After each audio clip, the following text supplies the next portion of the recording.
మల్లన్న సాగర్ ముంపు గ్రామం పల్లెపహాడ్ వాస్తవ్యుడు Siddipet Lohith Sai hospital chairman doctor A Bhaskar Amir Shetty మాట్లాడుతూ నేను చదువుకున్నటువంటి స్కూల్ కి నాకు విద్య నేర్పిన గురువుకి కరీముద్దీన్ ఆధ్వర్యంలో సేవ చేయడం గొప్ప వరంగా భావిస్తున్నానని ఉన్న ఊరును కన్నతల్లిని ఎంత ఎత్తుకు ఎదిగినా మరవకూడదని నేను చదువుకునే రోజుల్లో నలుగురే ఉపాధ్యాయులు ఉండేవారని మా విలేజ్ నుండి సుమారు 4 కిలోమీటర్లు నడుచుకుంటూ వెళ్లి ఎంతో కష్టపడి చదువుకునే వాళ్ళమని నేడు ఈ స్థాయిలో ఉన్నానంటే చదువు ఒక్కటేనని అన్నారు.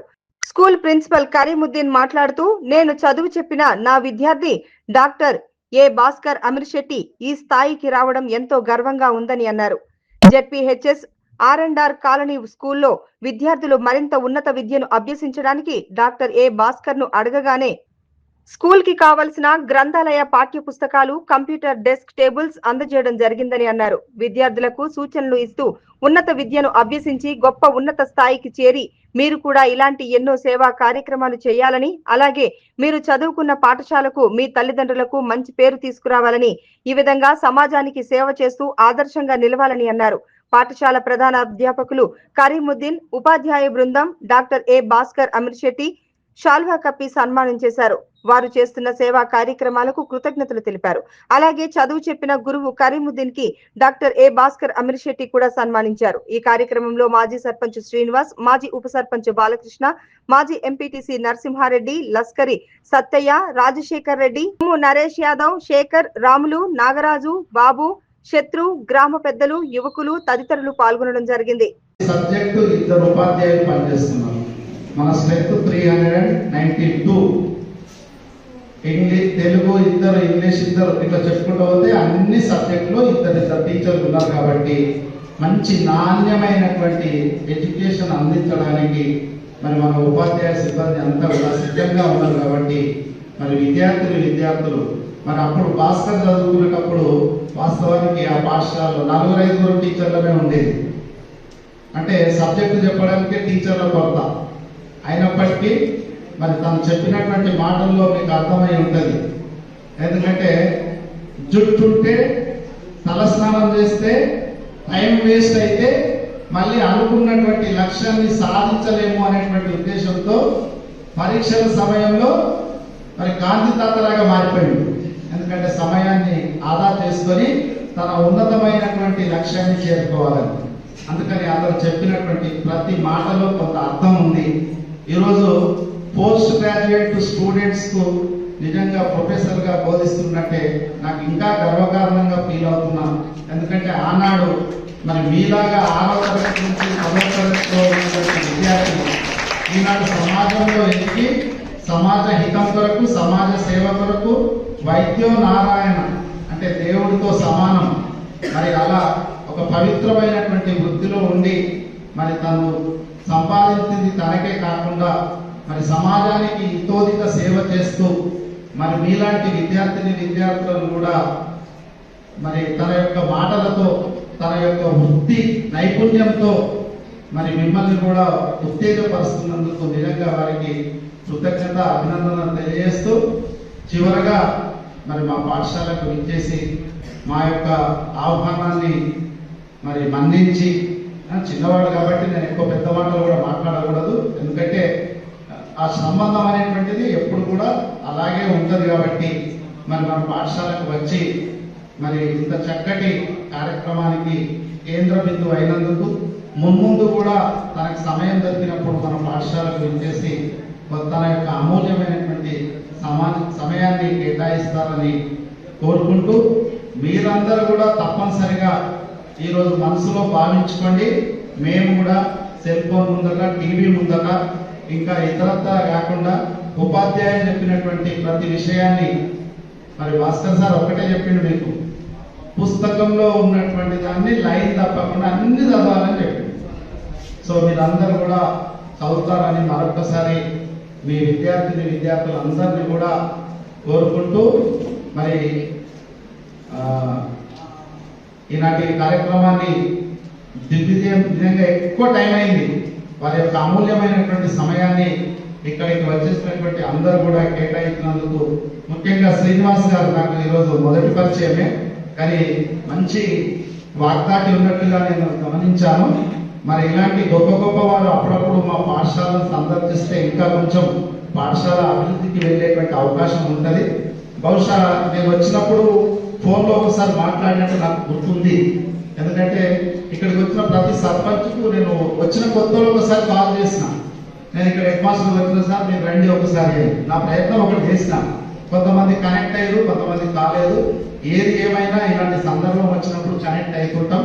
కాబట్టి మీరందరూ కూడా పాఠశాల యొక్క అభివృద్ధికి ఇతోధిక సహాయాన్ని అందిస్తూ మాకు ఎల్లవేళలా మీ అందరి యొక్క సహాయ సహకారాలు కూడా తప్పనిసరిగా ఉండాలని మిమ్మల్ని కోరుకుంటూ, విద్యాభివృద్ధికి మీరు కూడా మీ యొక్క పాత్ర ఇక్కడ పోషిస్తారని మీ అందరినీ ఇక్కడ రాజకీయ పార్టీల ప్రమేయం లేకుండా మరి దేవాలయం విద్యాలయం ఇవి రెండు కూడా సమానం కాబట్టి ఈ దేవాలయానికి వెళ్ళేటువంటి దారి చూపేదే విద్యాలయం.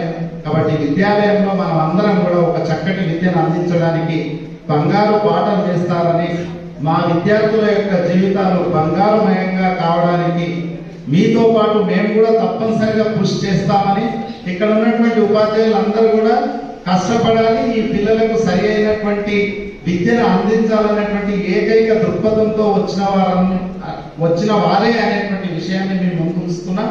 ఎందుకంటే ట్రాన్స్ఫర్లలో ప్రతి ఉపాధ్యాయుడు కూడా పిల్లల సంఖ్య లెక్క పెట్టుకొని పోతున్నారు. 20 మంది 30 మంది 50 మంది అందవుతుందని, కానీ ఇక్కడ 400 మంది ఉన్నారని ఛాలెంజ్ చేసుకొని వచ్చినటువంటి ఉపాధ్యాయులు.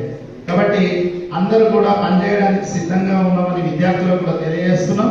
మరి భాస్కర్ సార్ చెప్తూ ఒక మాట చెప్పాడు, మీ మనసులో ఉన్నటువంటి అంటే క్లాస్లో విన్నటువంటి విషయాలను అర్థం కాకపోతే మళ్ళొక్కసారి అడిగితే మాకు ఎంత ఆనందం ఉంటుందో అని. నిజంగానే ఆనందమే. అప్పుడైతే తను చాలా విషయాలు అడిగేది. నాకు ఏకైక ఇష్టమైనటువంటి అంటే ఇష్టమైన విద్యార్థులు చాలా మంది ఉన్నారు, అందులో బాగా ఇష్టమైనటువంటి విద్యార్థి భాస్కర్. వాస్తవానికి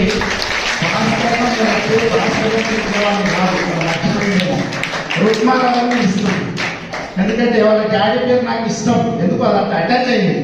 ఏం రుక్మారావు బాగున్నా అంటుంది. అంటే ఏంటంటే పల్లెపాడు అనేటువంటి ఒక గ్రామం నుంచి వచ్చి మేనమామ దగ్గర ఉండి తను చదువుకుంటున్నటువంటి ఒక నేపథ్యంలో మనకు ఒక ఇంట్రెస్ట్ వచ్చేది.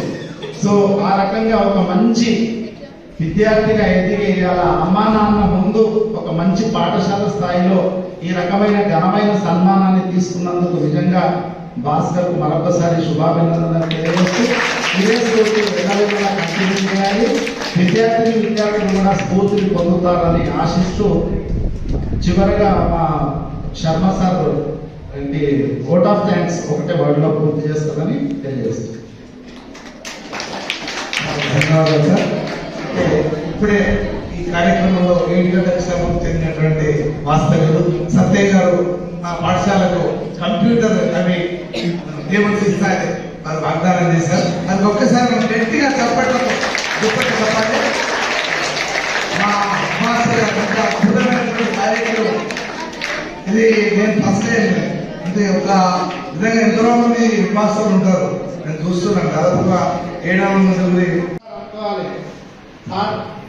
అప్పుడు మీరు ఏదైతే మెయింటైన్ చేసిందో ఇప్పుడు కూడా అదే ఉంది సార్ అని అనాలి. మరి పోయేటప్పుడు కీపప్ చేద్దామా లేదా? Okay, you maintain silence and listen carefully. Okay గురువు గారు కరీముద్దీన్ సార్, ప్రధానోపాధ్యాయులు గురువు గారు, మీ గురువు గారు కరీముద్దీన్ సార్ గారికి నమస్కారాలు. ఇంకా మిగతా ఉపాధ్యాయులందరికీ నమస్కారాలు.